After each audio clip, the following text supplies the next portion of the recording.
Welcome into the final game of group play in the 2015 Generation Adidas Cup. Toronto FC taking on Aspire Academy in the final game of Group A. Good evening, everybody. Jonathan Yardley and David Goss with you, bringing you the final game of what has turned out to be a thrilling afternoon of soccer. We had some crazy games just finish off to our left. More on those as we go along. Right now we're getting a look at Toronto and the Qatari club Aspire Academy, both in Group A.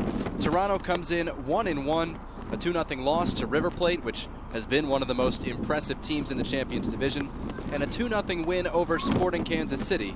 Aspire lost 4-2 to Kansas City, 2-0 to River Plate. What does that all mean? It means River Plate's going to win the group. Toronto is trying to finish second. Only the best second-place team goes to the semifinals.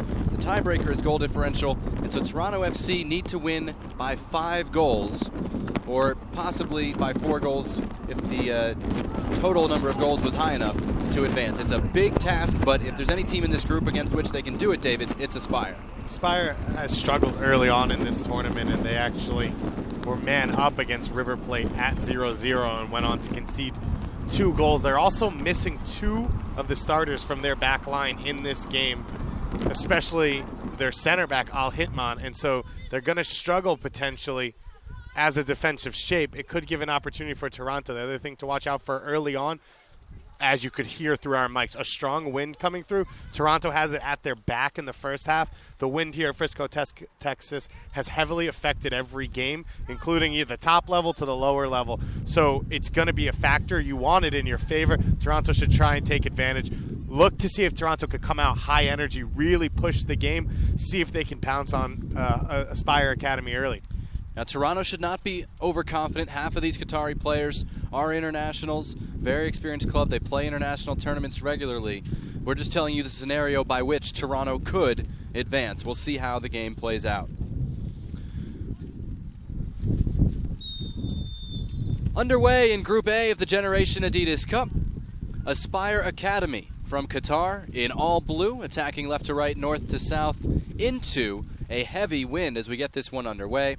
Toronto FC in all red, the only Canadian team in this tournament, attacking right to left with the wind in this first half. We've had thunderstorms in the area, but no thunder or lightning close enough to trigger an alarm that would cause a delay. Obviously, if that situation occurs, we would take the delay with them, but every expectation is that the teams will do everything in their power to get this game in tonight. Teams already through to the Generation Adidas Cup semifinals. River Plate, the winner of Group A, 3-0, +8 goal differential. FC Dallas, the winner of Group B, came from behind to beat Pumas today, 3-1, to go 3-0. And Eintracht Frankfurt from Group C edged Palmeiras 1-0 today in a gritty, really ill-tempered affair. Which was unfortunate. It was one of the better played soccer games I've seen in a while at any level, but eventually got a little chaotic in terms of being violent. And so Eintracht Frankfurt will advance as the group winner. They beat Palmeiras, and Palmeiras right now is in position to advance as the best second-place team. They went 2-1 with a +4 goal differential. Toronto comes in 1-1 with an even goal differential, and they have a free kick chance here in just the second minute. Tristan Borges to send this one in. Headed in and saved by the Aspire Academy goalkeeper Abdulrahman Al-Ali. And it was a good idea to have the left footer on that because of the wind. It's going to push it towards the goalkeeper. Borges, though, has to get it a little bit closer to the goal. An opportunity that initial header could get it with some pace on frame. For Toronto FC, Stuart Neely sending out a 4-3-3 formation. Brogan Engbers, his second straight start in goal. The back four, Stephen Furlano at right back, Nikola Stokic and Robert Boscovich in the middle, Gabriel Boakai at left back. The central midfielders for Toronto, Matt Cerbelli sitting behind Nicholas Osorio and Tristan Borges. And the forward trio for Toronto, Cyrus Rollix on the right, Rashawn Phillip in the middle, Malik Johnson on the left. And David, from what we've seen of the first 2 games, those front runners really the strength of this Toronto team. And they have license to really attack their man one-on-one when they can get the ball, especially isolated out wide with the fullback. They want to try and run at their guy, beat him, get an opportunity themselves. They don't have to wait for teammates to get up the field all the time. For this Aspire team, 3 of the danger players, Khalid Mazid, Hazim Shahata, 10 and 11, as well as Amro Sarag, number 7. Those 3 attackers, especially Khalid Mazid, number 10, have been the fulcrum attacking-wise for this Aspire team throughout this tournament. Phillip was called for a foul there, pushing the Aspire defender. And it is a free kick for Al Ali.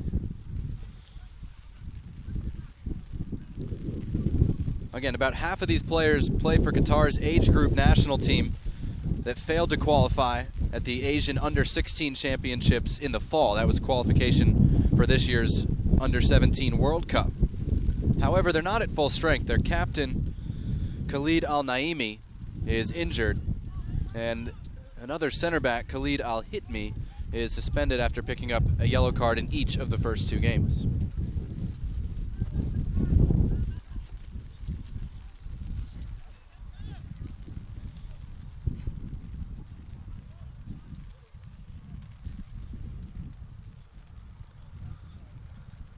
Loose in the midfield.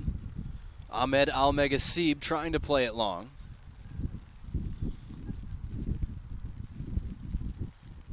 Now the right back, Khalifa Khalaf, into the corner. Playing it across. Nobody there for Aspire. Mohamed Abu Shanab was the target, the lanky frontrunner wearing number 18, and Toronto able to clear.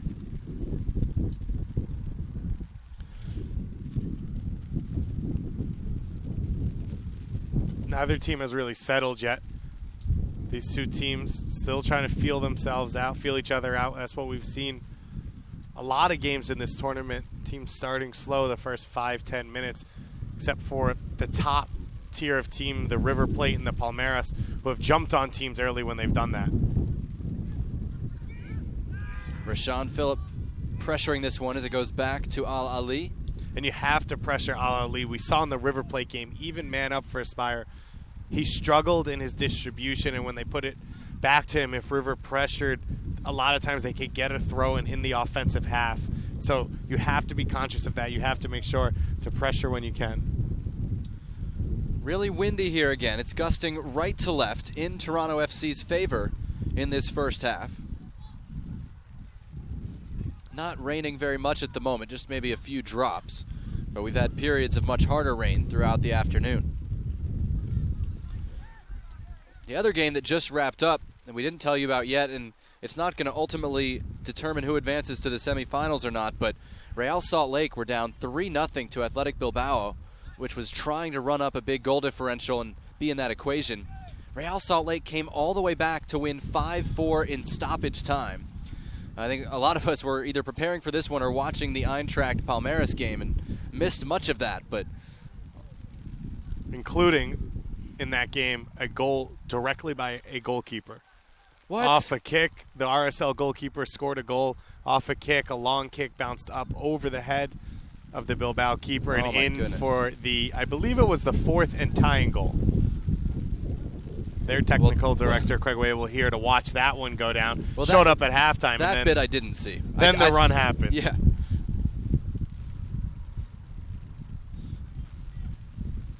Second straight year we've seen Real Salt Lake brass here with Craig Weibel attending.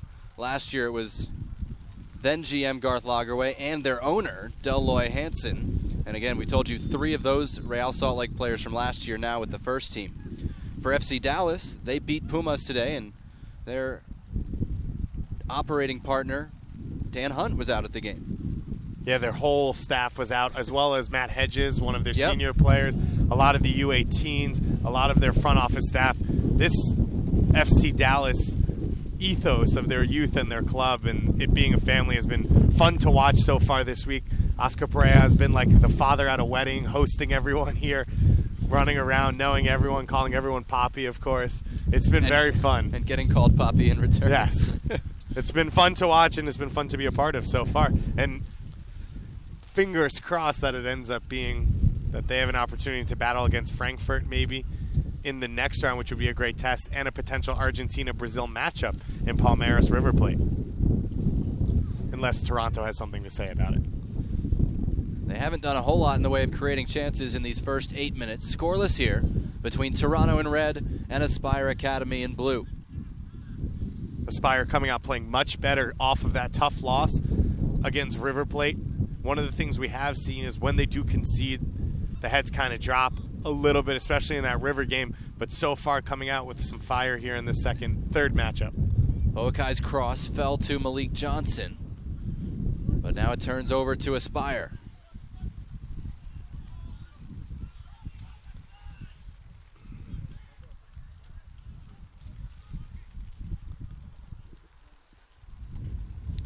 Toronto won the East region in qualifying with a 3-0-2 mark, finishing ahead of Philadelphia, ahead of the Red Bulls, ahead of Orlando.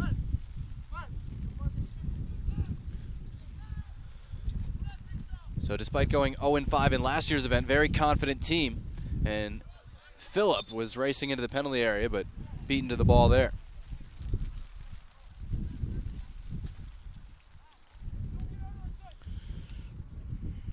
Rashawn Phillip and Malik Johnson scored the goals. Both came in the first 15 minutes for Toronto against Sporting Kansas City on Monday.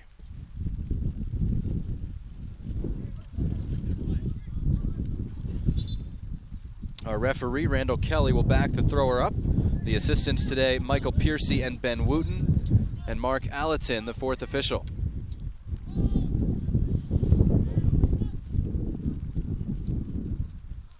Serbelli battling in the midfield. This one played long, looking for Abu Shanab. He's got it on the left side.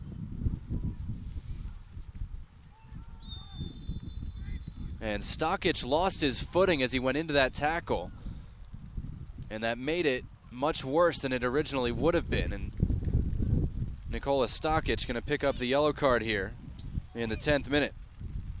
Stokic expected to be called up to Toronto's USL team, Toronto FC 2, for part of their season. So he is the leader of this U17 back line. And you see Sarag there. He has that pace. It's a long touch from him, but still able to beat Stokic to that touch, and then therefore able to pick up the free kick. Great opportunity for Aspire here to get the lead.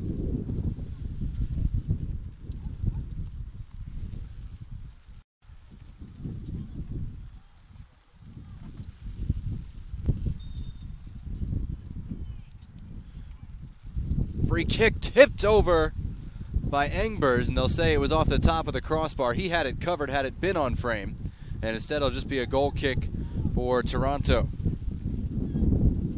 And Toronto settling in here. Good opportunity there for Aspire.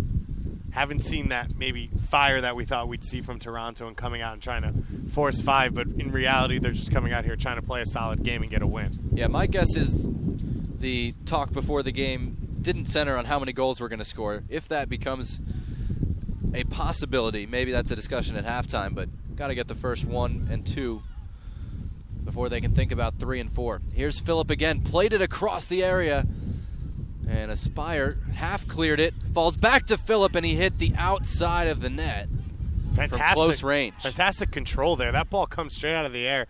Immediately, his first touch kills that ball at his feet. He gets great pace on that shot, just can't direct it on frame. First good opportunity of the game, though, for Toronto.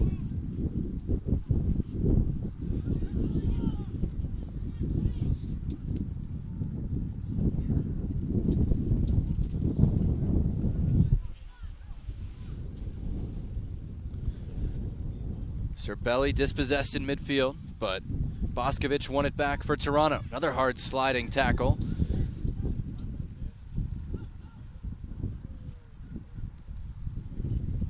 Here's Shehata on the right.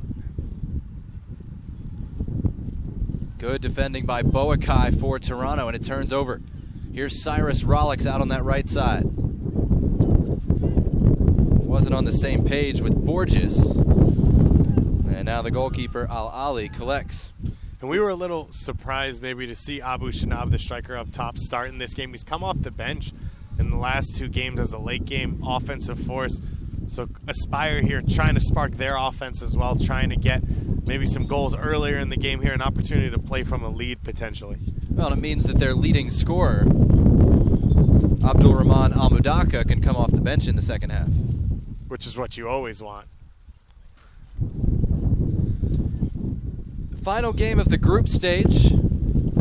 42 games over 3 days, Sunday, Monday, and Wednesday. 12 teams in the Champions Division, 16 teams in the Premier Division. And we know the matchups for 2 of the 4 semifinals that you can see here on MLSsoccer.com and on YouTube tomorrow, April 2nd. The first game at 2 p.m. Eastern in the Premier Division semifinals will be an all-MLS matchup and kind of a big against big matchup, the New York Red Bulls and the LA Galaxy, always 2 of the top-rated academies in MLS. As Shahada tries to get into the penalty area for Aspire. Layoff is fired high. That was Abu Shanab, who didn't have the finishing touch. And that's what he's in there for, Abu Shanab, to get there just at that last opportunity, have that lethal touch. Good creation from Shahata there, coming off that right wing, and just has to have that bit of composure to not just swing at it. An opportunity there, that close to goal. You don't have to hit it with power. You just have to place it. Yeah, the wind might be blowing. We've got the right conditions for a rainbow here, and we can actually see one in the distance. It's sunny part of the field, pouring elsewhere, as Malik Johnson eventually dispossessed there by Nasser Al-Arak. So the wind blowing into the players' faces, our faces, into our cameras as well. So bear with us here. 15th minute, no score between Toronto and Aspire Academy. We told you the first game tomorrow, 2 p.m. Eastern, New York Red Bulls against the LA Galaxy.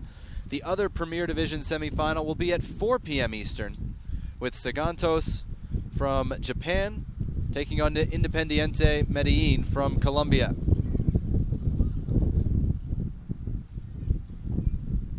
Again, Shahada against Boakaya on this near side.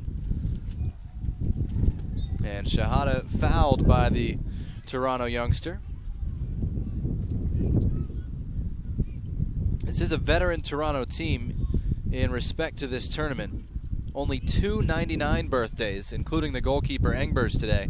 Everybody else born in 1998, so that's an experienced group. A lot of them were here last year on a team that struggled, but picked up experience to set this club up. And that's something we've seen from a lot of the international teams, is all 98s, a few 99s. The American teams, the MLS clubs, have brought much younger players, getting them an opportunity to be blooded a little bit in a little higher intensity games against different opponents. Toronto whistled for a foul in that corner, and you see the Aspire coach, a Brazilian, Joao Pereira, play that ball into the corner, where Aspire will deliver the free kick.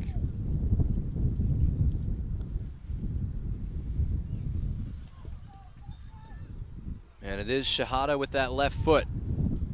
Sends it low, tough one to deal with. Loose in the area, and a great stop by Engbers with his left hand. Big play for Toronto. What a reaction save from him. Not a lot of space between him and the shooter. To be able to get down, get that thing off frame with not a lot of time to react is really impressive there. Great job covering his near post. You can see the wind whipping as this corner is sent in. Back post. Headed across his own area by Toronto. And now it's out for a goal kick. So again, Premier Division semifinals, New York and LA at 2 Eastern, Sagantos and Independiente at 4 Eastern. Then the Champions Division semifinals, with the winners going on to the Generation Adidas Cup final at 6 and 8 Eastern, and those matchups still to be determined. But we know River Plate, FC Dallas, and Eintracht Frankfurt are in. Palmeiras sitting and watching, expecting to be the other club.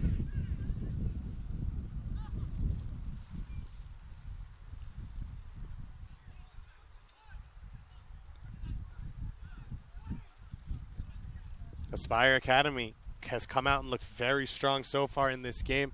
Clearly an improvement for them. We've seen a lot of different teams here really learn from their results and get better in the next game. We saw it in San Jose and Philly.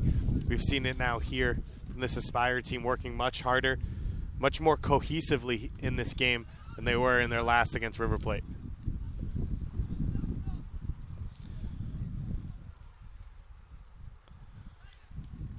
Cerbelli trying to play it through for Phillip.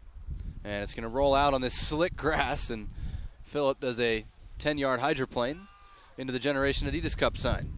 And the Toronto midfielders are going to have to read that twice now. The through balls too hardly hit. You got to understand, A, the wind, and then B, the slickness of this field, that you're going to have to take a little bit off it if you're going to want one of your forwards to be able to run onto it. Just 18 minutes in here, no score between Toronto and Aspire.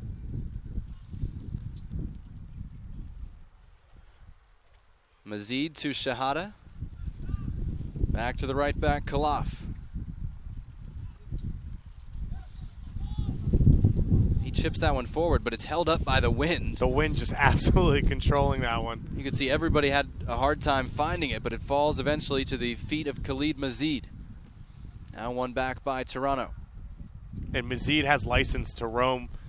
Last match against River Plate, he was exploiting the left side, but he's set up in the middle of the field, and Pereira allows him to really find the game and create for this team. They throw quickly, and it's going to be too quick in the end. Again, the grass slick from the recent rains, and the wind blowing in that direction. So Toronto can't really play long because it's just going to skip out or skip to the goalkeeper. They're almost forced to play short, and I think Stuart Neely, their coach, is trying to impart that to his players right now. And what they need to do is, if they want to open up space, they need to switch the field.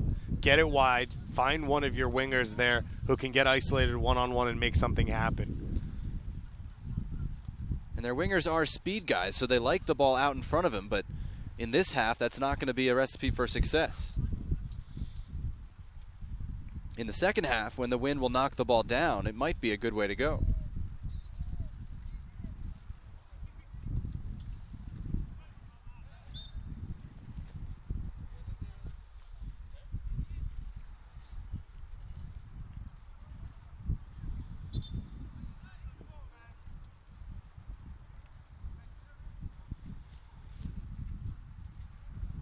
You mentioned a rainbow before. I didn't know why. Now I see that is a serious rainbow. It's legit. We're under a tent, so we had to duck to see it. But there you can get a shot at it on the left side of your screen. Toronto FC hoping there's a pot of goals at one end of the rainbow. Hardy, hardy, hard. You see what I did there. Stand-up night in Frisco, Texas. Tough foul there. Malik Johnson got caught on the ankle there. And I think it's going to be a yellow card. It certainly ought to be if it's any comparison to the Stockage tackle. And it is a yellow card for Abdullah Al-Ameri here in the 21st minute. Service here from Borges has to be better. Find a way, if he's going to hit it left-footed, to curl it up and over and have your bigger players be able to meet it right around the penalty kick spot. An opportunity to hit it with some power on frame.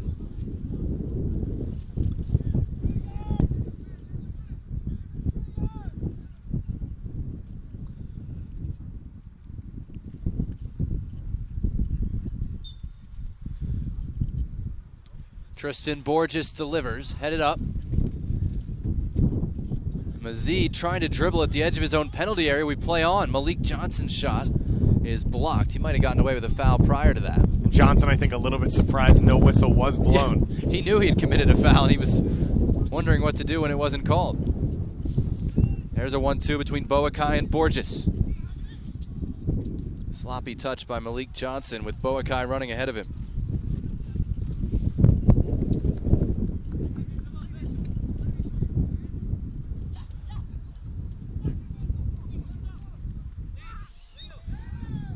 Another free kick coming Toronto's way.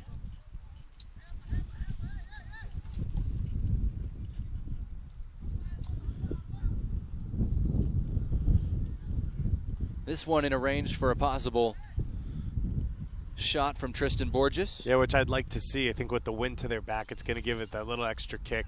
And if the goalie spills it in any way with the slick surface or the slick ball, then you have an opportunity for a tap-in. Al-Ali trying to set the Aspire wall.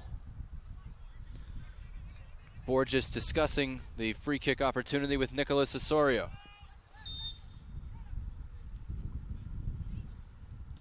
Borges over the wall, just wide of the net. Ali looks to have hit himself on the post. But that's a better shot. That's good service there. Borges hits it with some pace, is able to curl it around the wall, just can't get it on frame.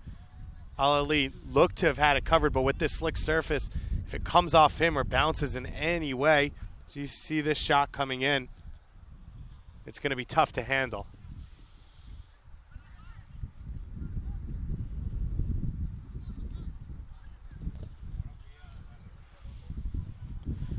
This one played long, and Boakai back there for Toronto.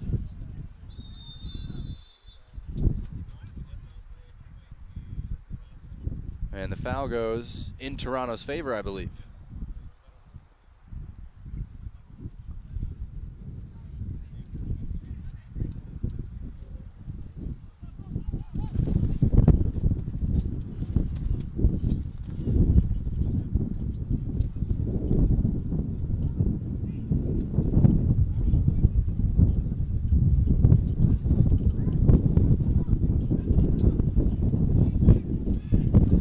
Borges under pressure, had his pass picked off. Now Aspire send it early.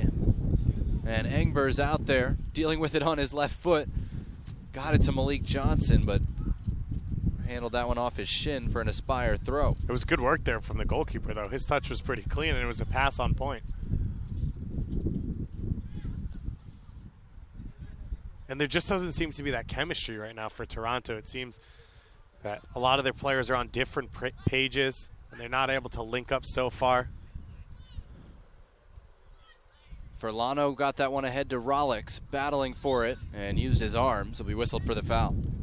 35-minute halves here in the Generation Adidas Cup. We're in the 25th minute. 70-minute games, 3 group games for every team, and then 2 placement games. Obviously the top 4 in each group advancing to the semifinals, but there are consolation games as well. In the Premier Division, they'll play out to 5th place, and the rest of the matchups still to be determined. You kind of don't want to have 2 Eastern teams facing each other when they traveled all this way. You'd rather see a more unfamiliar opponent. You can find those matchups on MLSsoccer.com/Generation Adidas Cup later tonight as Boakai clears that one, I believe, for a throw-in in that corner. We'll have the 4 semifinals for you tomorrow, 2, 4, 6, and 8 Eastern time. And the finals in each group on Saturday, noon Eastern for the Premier Division and 8:15 Eastern, probably depending on the games ahead of us, for the Generation Adidas Cup. Those will be from inside Toyota Stadium.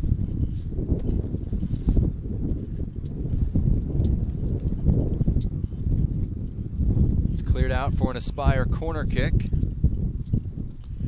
Their second.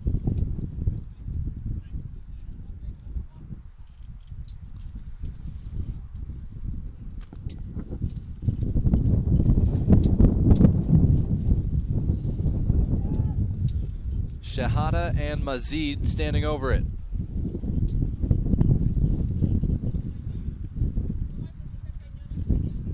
Taken short in the corner and knocked out for a throw-in, so a bit of a waste there from Aspire.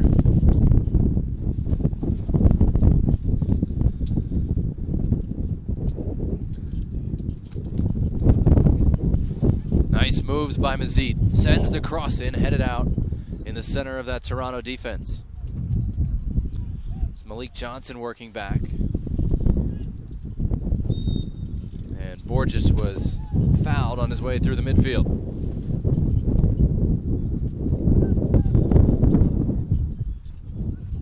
Long ball again, looking for the speed of Rollix. This time he'll get there, but just has to play it out of bounds off the unfortunate Ben Wooten for an Aspire throw-in. I guess it's better than a goal kick.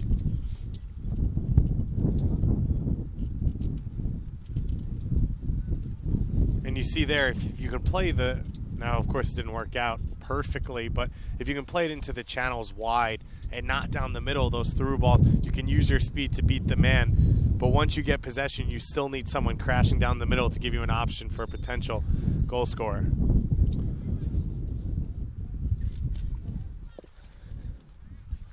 28th minute, no score between Toronto FC, 1-1 in the tournament, and Aspire Academy, which is 0-2.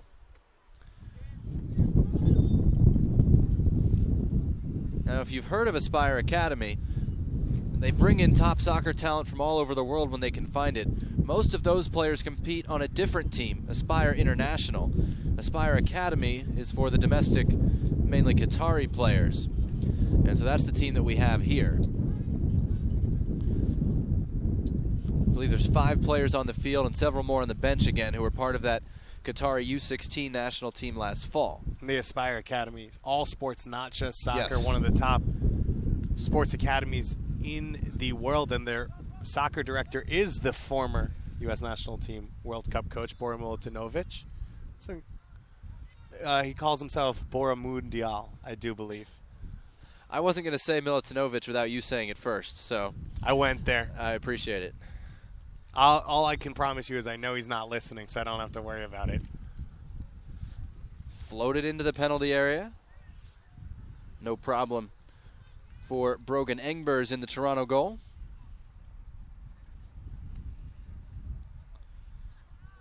He's one of just 2 99s we mentioned, the rest 98s, meaning they turned 17 this year for Toronto FC. Borges plays it ahead to Malik Johnson. He was looking for the feet of Phillip in the box. Comes out to Boakai.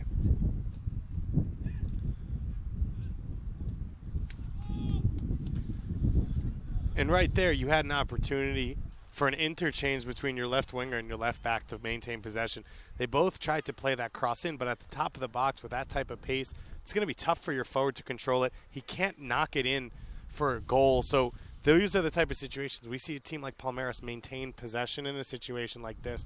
It's what you want to develop from a lot of these American Academy teams. The ability to control the ball, to understand when to take your risks, when not to. A team like Chivas USA's Academy has done that very well so far in this tournament.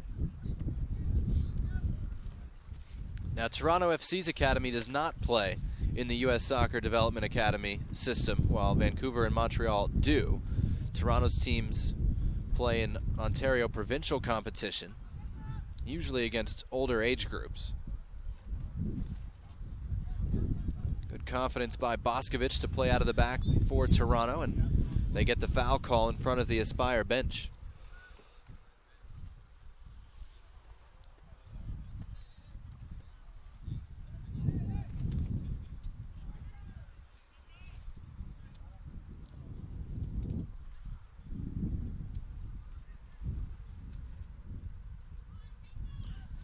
Furlano flicked that on, but nobody was running ahead of him. And it rolls to Al Ali on the end line.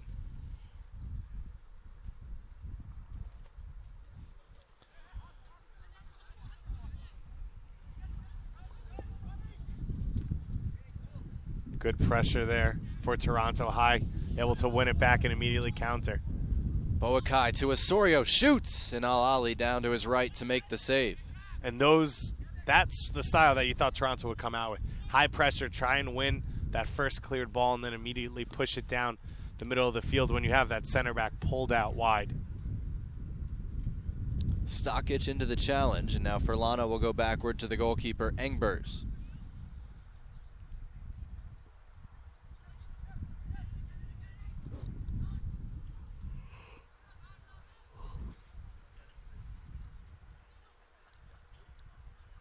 Cross comes in.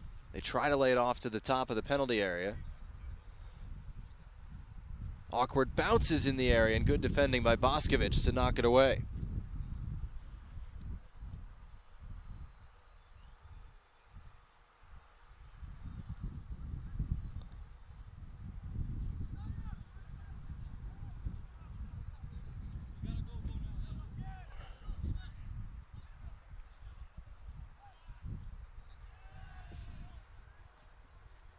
Could hear the calls from the Aspire bench.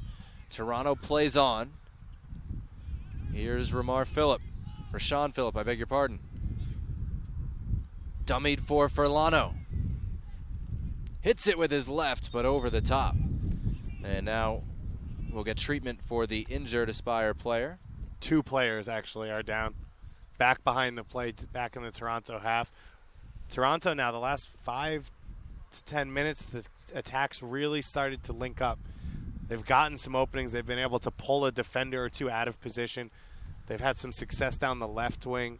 They've done a good job pressuring high. Their speed's been more of a factor, which will open up space for the midfielders like Borges, like Osario to move into if that back line has to worry about the pace of the forwards. Nasser Al-Iraq, the man down for Aspire, in the center of your picture. As you can see what a nice day it has turned into with the rain clearing, although there are still some threatening clouds in the distance. It's typical North Texas weather, David. Typical. You expect delays and Breck Shea scoring 45 minutes after the game was supposed to be over.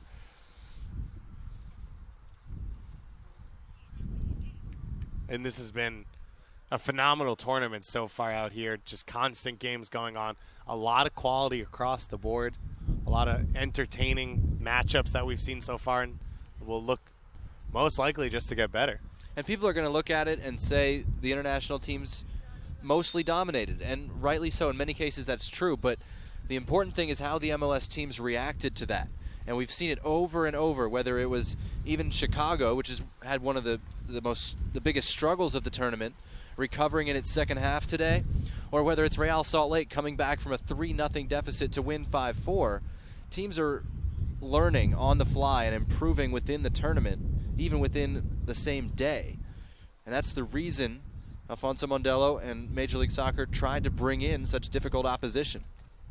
Yeah, there's nothing like learning from a loss. A lot of coaches, a lot of their billboard material comes from losses, and it's much easier to get through to players. Players can specifically see the things you're talking about, where they need to get better, what they need to get better at. And one of the things that we've seen, which has been impressive, is the ability for these teams to adjust after halftimes, after games. Now these players, we talked about it in the Chicago game, need to learn that ability to understand what's going on out on the field on their own before their coach has to tell them, and adjust on the fly. We're into first half stoppage time here. We didn't see a number given, but you do expect some given the injuries. Phillip, without a lot of options, ended up losing the ball out off his own foot and puts his hand up and says, "My bad." Yeah, because Phillip never turned back.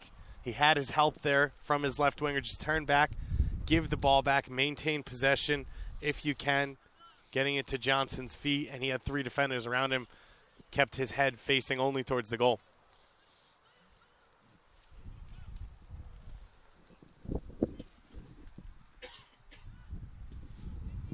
Aspire here has probably had the better of the looks in this game, although Phillips did have that great opportunity that he got just wide of the post. Furlano getting forward on the right, and his cross deflected out for a corner right at the end of the first half here.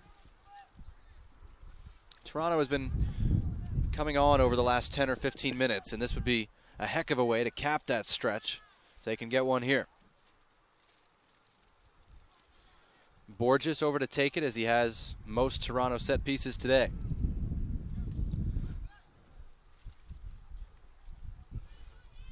Headed out at the near post. It'll be another Toronto corner. You see the win there. The Aspire defender on the front, on the near post, took a step out, and then the ball almost whipped past him. He had to step back and put it out for another corner kick.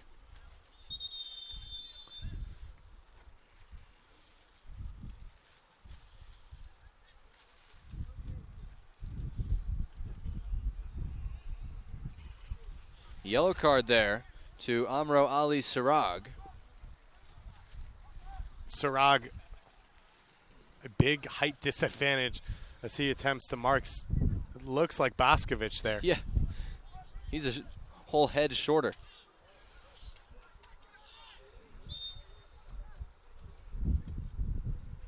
This one whips back post and over the top. And that's going to do it on the first half. Toronto and Aspire Academy, no score through 35 minutes. The teams will break. We'll break with them. Take 10 minutes off, come back with second half action from the Generation Adidas Cup 2015. Toronto and Aspire Academy 0-0 at halftime.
Have 70 minutes in total between Toronto FC in red and Aspire Academy in blue. Just about 15 seconds into this second half. We'll get you changes as they come in here. But again, no score between Toronto and Aspire. Not a lot of chances for either teams. Toronto with a slight 5-3 shot advantage. Liam Frazier in off the bench for Toronto FC at the half, replacing Nicholas Osorio in the midfield. Is that it, David? Everybody else the same. Jonathan Yardley joined by David Goss as we have worked together throughout the tournament, and we'll continue to bring you the tournament through Saturday. David, what's the feeling around Toronto FC as they try and find a breakthrough here in this second half? They clearly feel like what happened at the end of the first half, their ability to create more, was enough that they didn't want to make wholesale changes, just that one move. But I think they feel like if they can continue to do what they were doing, they were starting to get opportunities, keep getting it out wide to their wingers to take players on, see if they can get Phillips in behind every once in a while and try and open this Aspire Academy team up. If Toronto can score one, I think they're going to really have the opportunity to finish the game off.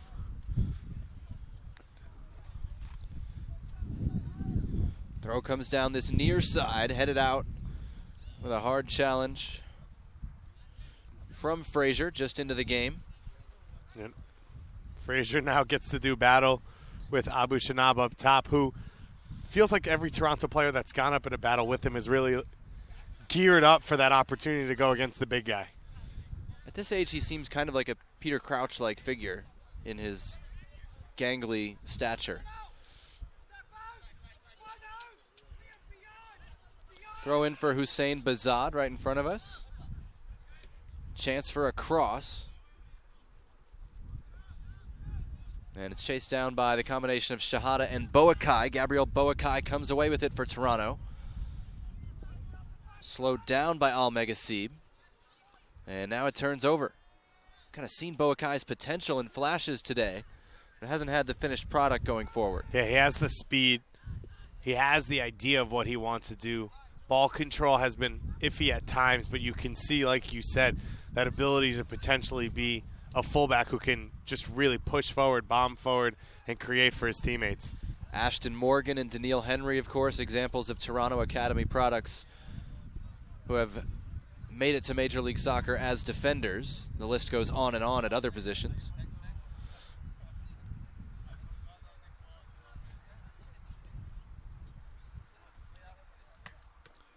And you see Frazier immediately coming on and just cleaning up for the rest of this midfield, sitting now at the base of that midfield. An opportunity to cover from sideline to sideline and support his fullbacks. Furlano wanted to shield that one out and had to concede a corner in the end. Yeah, great work there from Mazid to force that play when it looked like it was going to be an easy play to shield it out. So not exactly that overwhelming start to the second half that Toronto FC wanted. And a corner comes in and is headed out right from the 6-yard box with the goalkeeper Engbers lurking. And Aspire now, who held in the first half when we thought Toronto was going to come out with some energy, as well as being against the wind. Now the opportunity with the wind, as well as with the size of Abu Shanab, potentially a chance for them to get a lead and go for their first win. Tough bounce for Boakai, and it's out of bounds for a throw-in. Sun setting behind us, and so left-sided players for Toronto, right-sided players for Aspire. Going to be looking into the sun and looking back toward the middle of the field.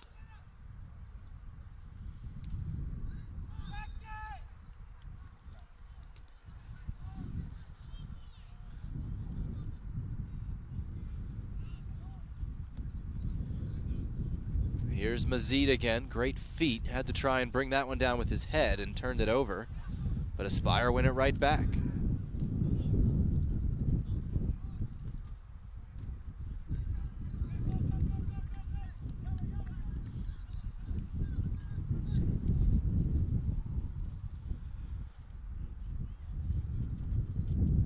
This Toronto FC team just hasn't looked like they're in a rush at all in this game. They haven't been able to turn energy level, that tenacity level up those 1 or 2 notches to really bother Aspire Academy. River Plate was able to do that. They high pressed, constantly harrying every single touch for Aspire and trying to force them into mistakes, and it was successful in the end. Toronto just hasn't had that energy level that River showed.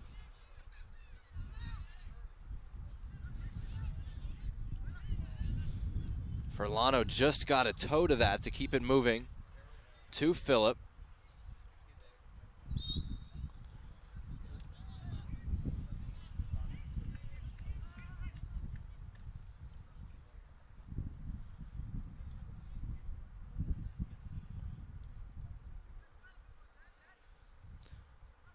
Toronto, for the moment, has moved Rollix up front and Phillip wide on the right. We've seen that front three interchange throughout the tournament, so no surprise there. Malik Johnson has seen time at the forward spot as well. And I like that idea from a coach of giving the defense different looks of different styles of player. So as you settle in, you say, okay, I kind of feel comfortable how I want to defend this guy. Now you get a different player who's maybe more physical or more of a pace player. Phillips has pace, but he's much stronger of a force. Here's Rollix coming into the penalty area, and he's tackled off the ball.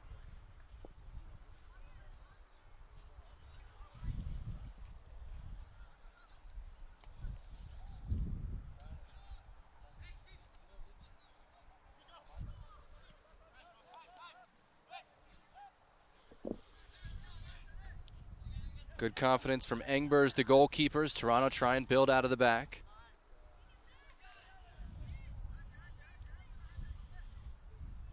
Boscovich will bring it up. 43rd minute. I'm sure the sunshine looks nice to those of you watching up in Ontario. Break from the weather for these guys. And a break from the rain for us today. Yeah, and this Palmeiras team sitting off to the right of us, waiting to see potentially if they go into the next round. They don't look very worried right now. In that winner's bracket, it would have to be a work of madness. Now, like we said, RSL was trailing 3-0, came back, scored 5 goals, including one directly from a goalkeeper, to win their game just about half an hour ago. So anything here is possible. Borges with the cross. Phillip trying to track it down on this near side, wins it for Toronto. Cerbelli trying to return the favor, overhit the pass. And it was pretty easy for Al Ali. And Cerbelli, it looked like he had an opening maybe to hit it himself. Probably not on his favorite left foot, but with that chance on the top of the 18, you want to try and test the goalkeeper when you can.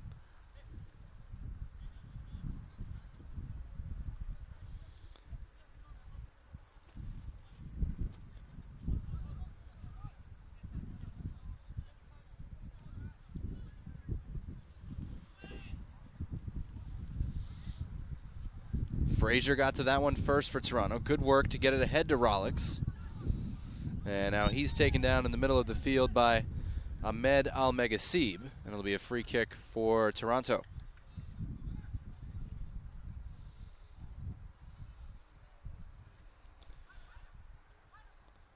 Phillip playing it through. Malik Johnson into the penalty area. On the right foot, couldn't keep his shot down. And Johnson yells in frustration after that one. And Johnson started to get looks in that first half towards the end. They were finding him in that channel out on the left when Phillip was able to pull a center back away from him. Hasn't had as many touches here in the second half. Toronto, it looked like they had something rolling as the first half came to a close. They haven't been able to pick up where they left off here in the second half, now trying to build that chemistry and attack again. It looks like from scratch. Yeah, halftime actually seemed to hurt them, if anything. They might have rather we were playing 2:45s today. As it is, 70-minute games, 2 35-minute halves throughout the tournament. Semifinals of both groups tomorrow. We'll have 4 straight games for you on MLSsoccer.com, so spare a thought for our vocal cords. That'll be from inside Toyota Stadium. potential we might get confused for Ronaldinho and Cuauhtémoc Blanco while we're in there. Which one of us is which? Two distinct-looking human beings, that's for sure. We'll have a quite different perspective for those games by about, we'll be elevated to several hundred feet more than we are now.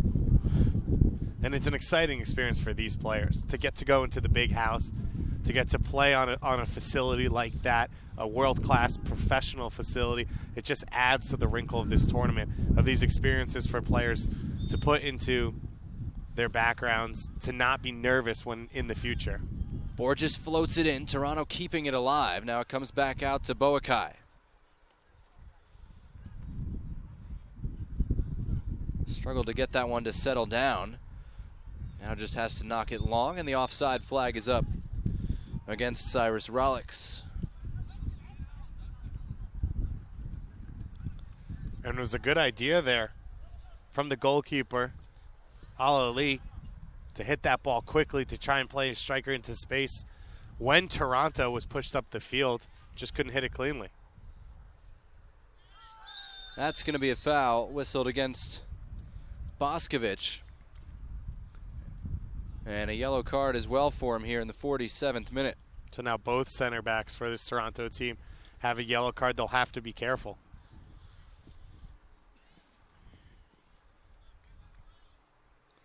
Only one red card, I believe, has been issued in this tournament, and it was in a matchup with Aspire. In the Champions Division, yep. Versus River Plate in their second game to put them up a man while tied 0-0, and they weren't able to capitalize. River Plate got a goal off a corner kick to go up 1-0, and then while Aspire was pushing to draw it up, River got their second.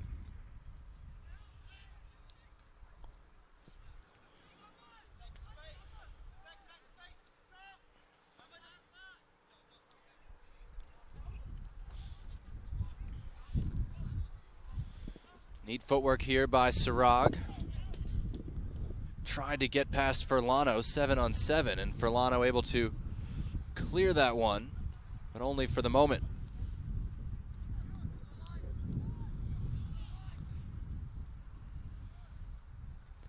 Big switch got over the head of Boakai, but Shahada let it bounce, and that meant he was never going to keep it on the field of play.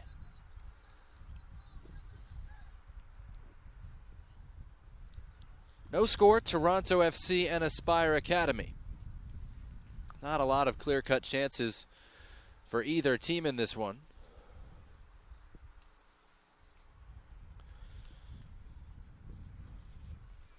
Trying to decide who will finish second in Group A.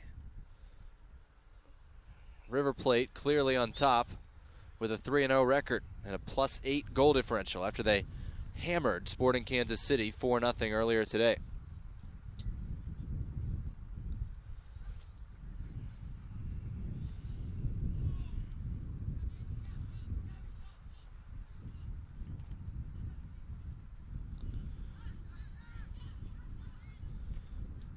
Furlano going to hit it long, looking for Phillip. Under pressure and wins a throw-in on that far side.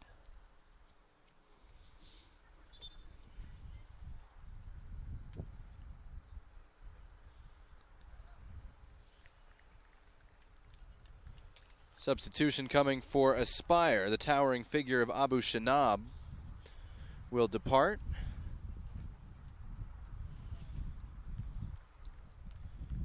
And in his place, we'll see Abdul Rahman Al-Mudaka, who scored both goals for Aspire in their 4-2 loss to Kansas City on Sunday. Not as tall, obviously, but trickier player up front. Toronto still going in the penalty area. Played across, not cleared. Borges fires high with a chance, and it'll just be a goal kick.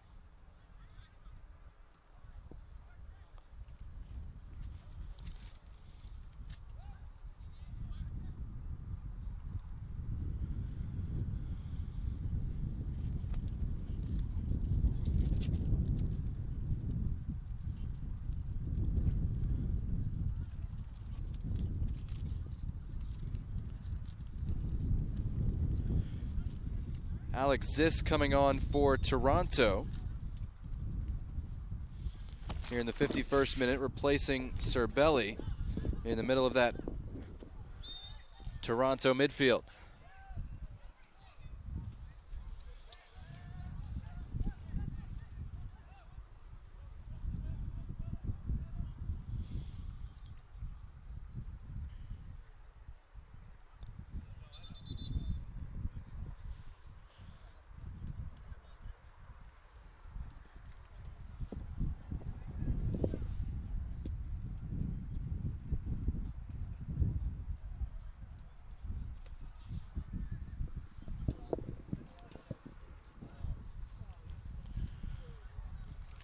Toronto has not done much with its set pieces today. Ziss, just into the game, will take this one.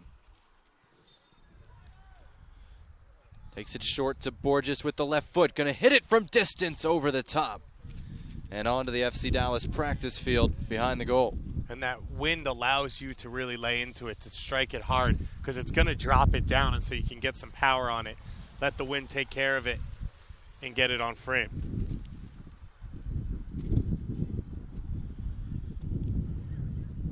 So less than 20 minutes here for somebody to find a winning goal. A tie would give Toronto second place in the group. And we would still have a penalty shootout, which would be fairly academic at that point, but would test the players nonetheless. Consolation matchups for the Champions Division will be announced later tonight. Taking a wait-and-see approach to see what matchups could develop.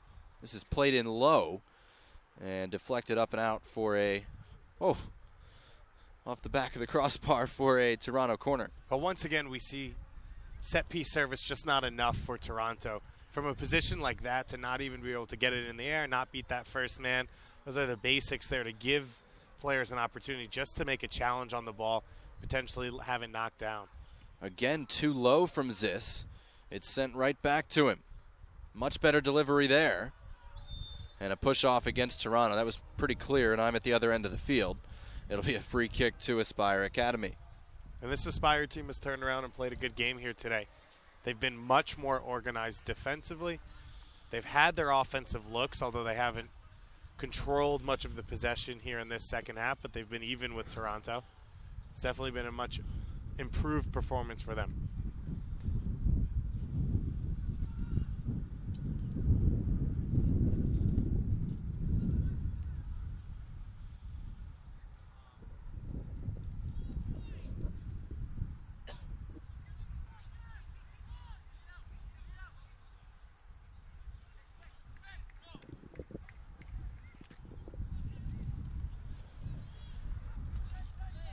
And Ibrahim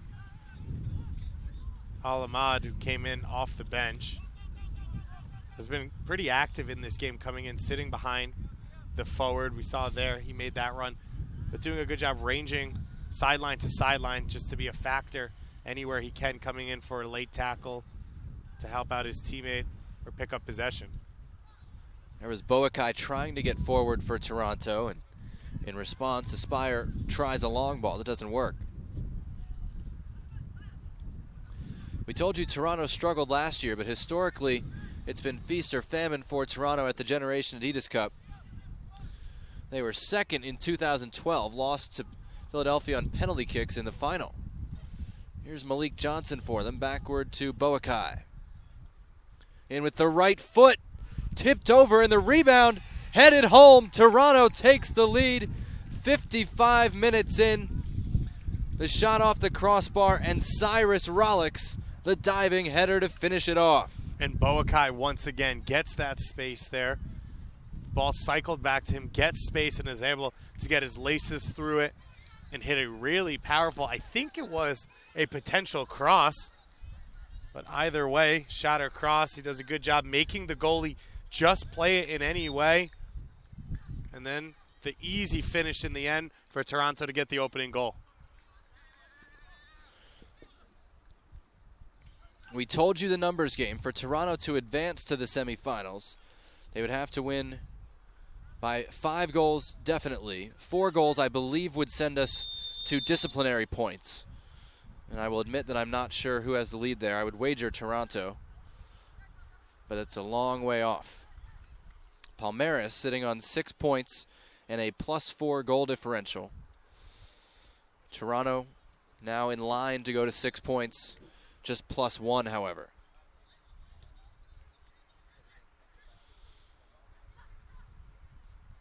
You can see the confidence growing from Toronto, though. Phillip tries to combine with Rollix. Top of the area, and Malik Johnson's shot was blocked. And what we've seen in the last 2 games is when Aspire concedes, they really open up as they go for that goal. And that could give Toronto an opportunity to maybe nick 1 or 2 more on the break as this game opens up, but not if they're going to be messy in possession.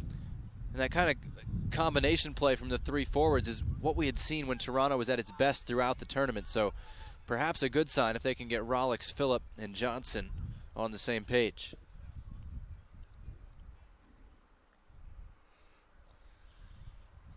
Everybody plays tomorrow. We'll have 4 games for you on MLSsoccer.com from Toyota Stadium. If you're in Eastern time, it's 2, 4, 6, and 8. Basically any time after lunch, you can turn on and you'll hear David and myself bringing you U17 semifinal action tomorrow.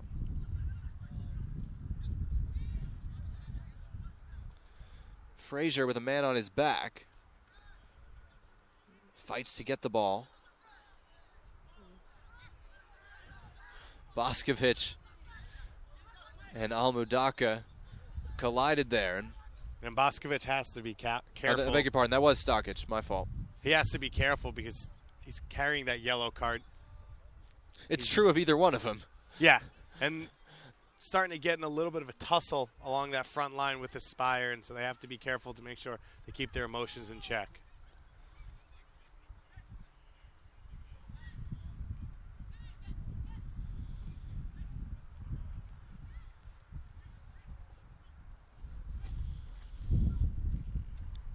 Borges on the near sideline wins a throw-in.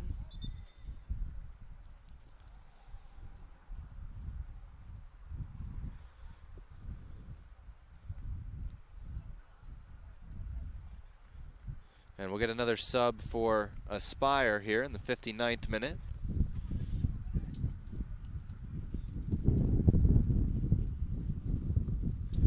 Looks like it's Shahada coming off. And we'll get Farid Al-Marhoubi, another of the Aspire attacking players with some of the quick footwork we've seen in this tournament. Nice work by Phillip to get to the end line, plays it low, runs through the box. Johnson shoots low, rebound is denied as well on the doorstep. Toronto's so close. I believe offsides was called. I believe they called offside in the end. Here's a look at it, though. On the second shot, the initials. Right. The initial shot was fine. Yeah, but see, he's brought it back for a foul called in the corner. I'm with you. I thought it was offside as well. Either way, it's an incredible save from Al-Ali.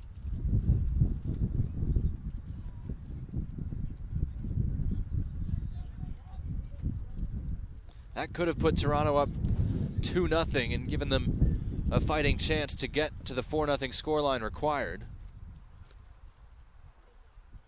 It's going to be uphill from here. But Toronto with the lead, and even going 2-1 in the group stage, given how tightly they played River Plate, would have to be considered a very strong performance from this team, especially after they went 0-5 and were outscored 11-3 1 year ago. Frazier easily eludes one man, mishits his switch, and it'll roll to Al-Ali. And this is a Toronto team that beat a very good KC Academy team as well in this group stage. That was yesterday. They used beg your pardon, that was Monday. They used 2 early goals to beat Kansas City. Phillip and Johnson each got 1. Rollix with 1 today, so that trio has 1 each. They're going to need 1 more each in this game to have a chance of advancing.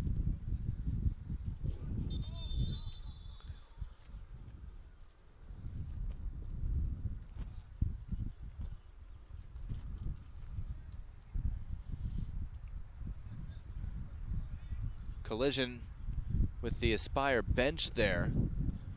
Again, surface was still slick from the rains we had earlier.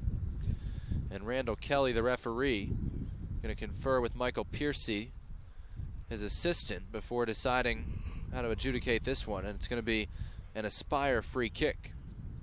No, he's going to be an Aspire throw-in.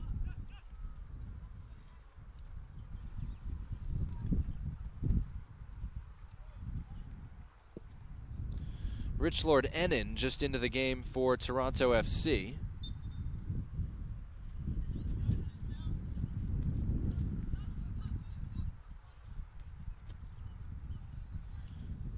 And it's Rollix, the goal scorer, who came out.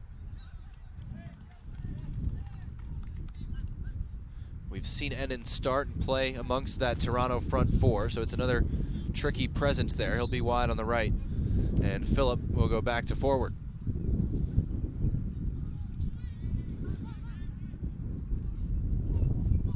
Frazier gave that one away uncharacteristically at the back. This is Alamash. Furlano broke it up and able to clear for Toronto.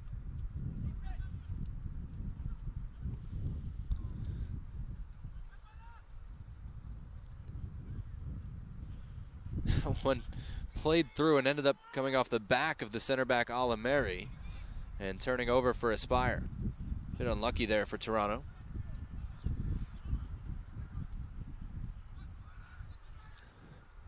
Which you'd say, it always feels harsh to go 2-1, finish second in your group, and not advance, but the short nature of these tournaments, not many options other than to only send group winners through automatically.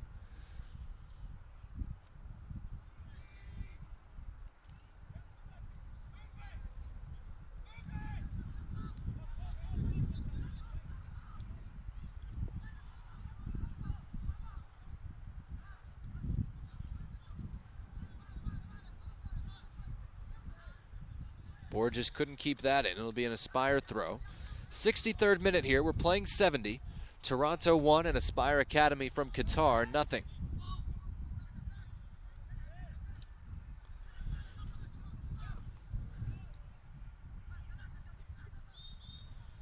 And you see, though, the difference between this morning, Chivas USA and Sagantos playing on the ground, moving the ball, knowing before they get the ball really where their teammates are going to be and what they want to do, and more in this game, where a lot of players have needed the time to pick their head up and find their teammates, and then they're getting pressured in possession. It's just not as fluid. Both these teams, obviously, that's something where you can get better, and it's what we've seen, especially for Aspire, they've already done in this game from the last game. Oh, I think that was off our car. Hope you checked all the right boxes on your rental forms.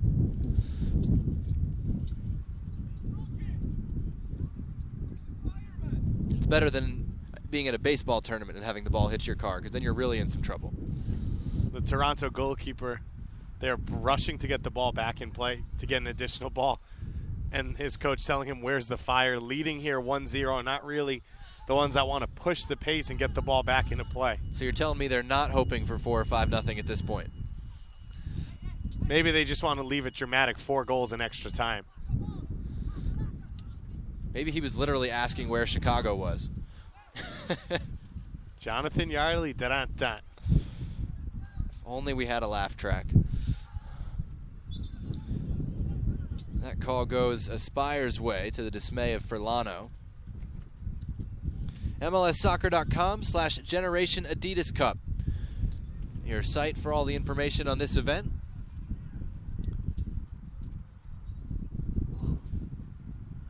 It's been held since 2007 in some form or another.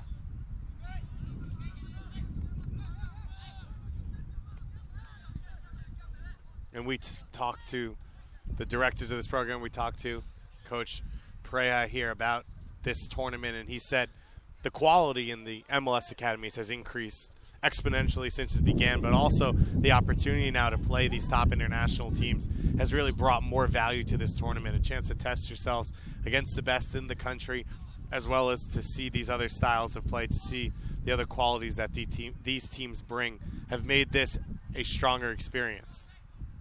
And I think we're going to see some really great games over the next 3 days.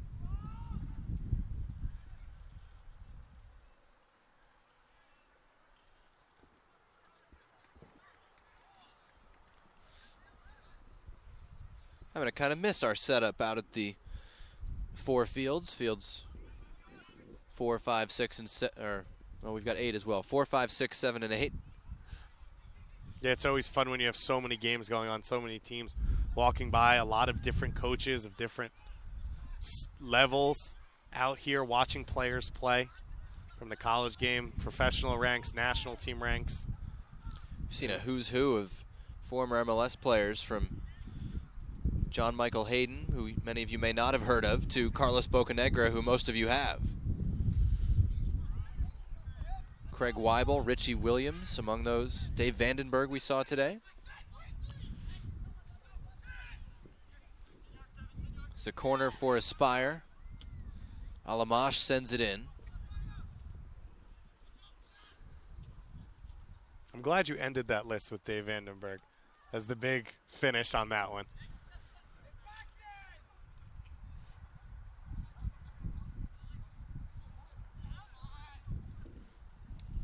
Almega Sieb with great footwork, and Furlano, I think, got tired of it and made a slide tackle. Now a really bad tackle late by Almega Sieb.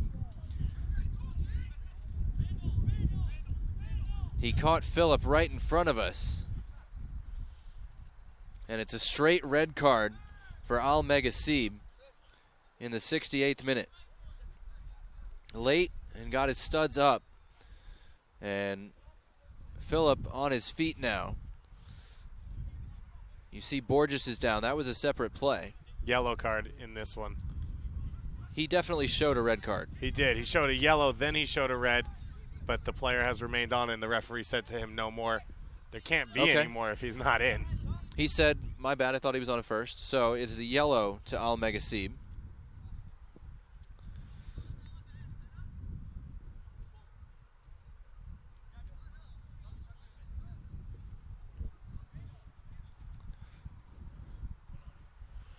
And he's going to discuss it with his 4th official to make sure it really was the first. And in our book, it was.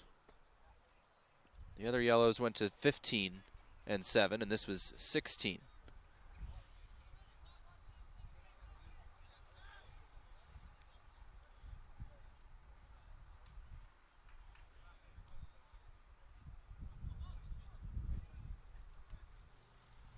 Nope, he's gone back to the red card.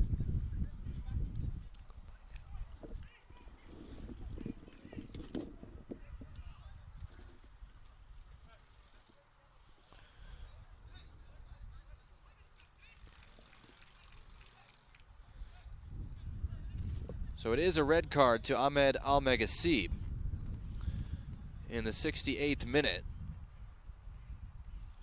Still waiting for word on whether it was a straight red or a second yellow.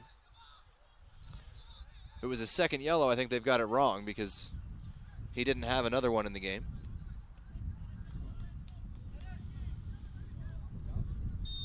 At any rate, Aspire with its second red card of the group stage. And again, in the Champions Division, they're the only team to receive a red card.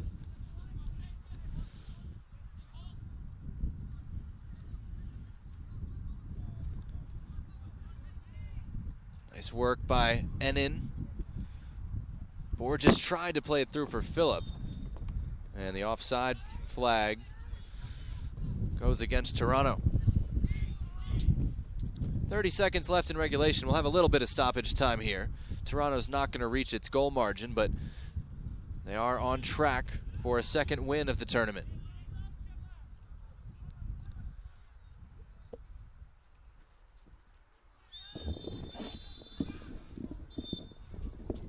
Another foul behind the play.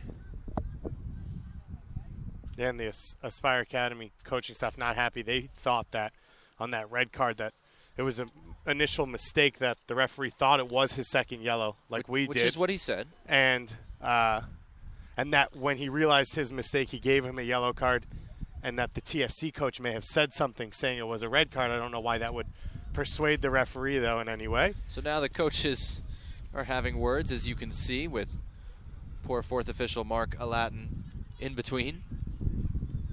But the game had been very clean, well played up until these last 5 minutes. You'd like to see these players be able to play it out in a respectable fashion, finish it off, go forward in these next 2 games. 2 yellows to Toronto, 3 to Aspire, plus, of course, the red card.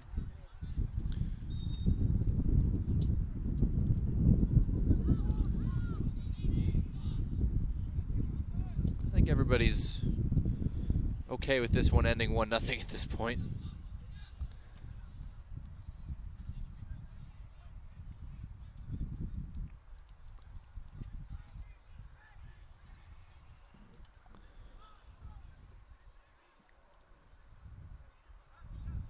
This is Boakai for Toronto. His shot tipped off the crossbar, resulted in Toronto's goal by Cyrus Rollix in the 55th minute. And you have to say throughout the game, he's been the shining light for TFC.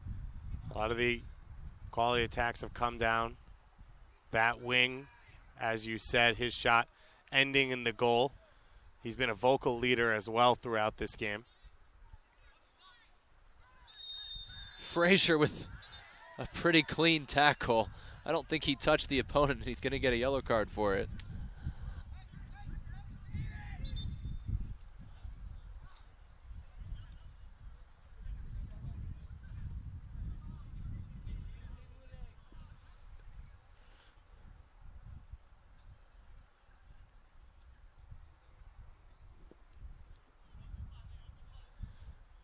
As we're into the 3rd minute of stoppage time, Leonard Sohn waiting to come in for Toronto FC for what will surely be about a minute of action if he even gets on. Now, we did have some stoppage time excitement. Nope, not so much. There it is. Toronto FC wins the final game in Group A. They finish 2nd behind River Plate, who finished 3-0 and will be the top seed, so to speak, for the semifinals, which start tomorrow. Cyrus Rollix, the game's only goal in the 55th minute, nodding in the rebound of a Gabriel Boakai shot. Group play concludes with Toronto 1 and Aspire Academy 0. That means our Champions Division semifinals are set. River Plate from Argentina against Palmeiras from Brazil. How about that for a matchup? And FC Dallas from, of course, Major League Soccer taking on Eintracht Frankfurt. As you get some pretty needless confrontations here after the final whistle. I've been covering this tournament for a couple years. This is the only time I can recall this happening after a game. And thankfully, everybody's going back to their benches. Toronto 1, Aspire 0. We hope you'll join us tomorrow for the semifinals. 2 in the Premier Division, 2 in the Champions Division. Eastern Time starts for those games at 2, 4, 6, and 8. MLSsoccer.com will have full coverage of the tournament, including the placement games, the semifinals, and Saturday's finals.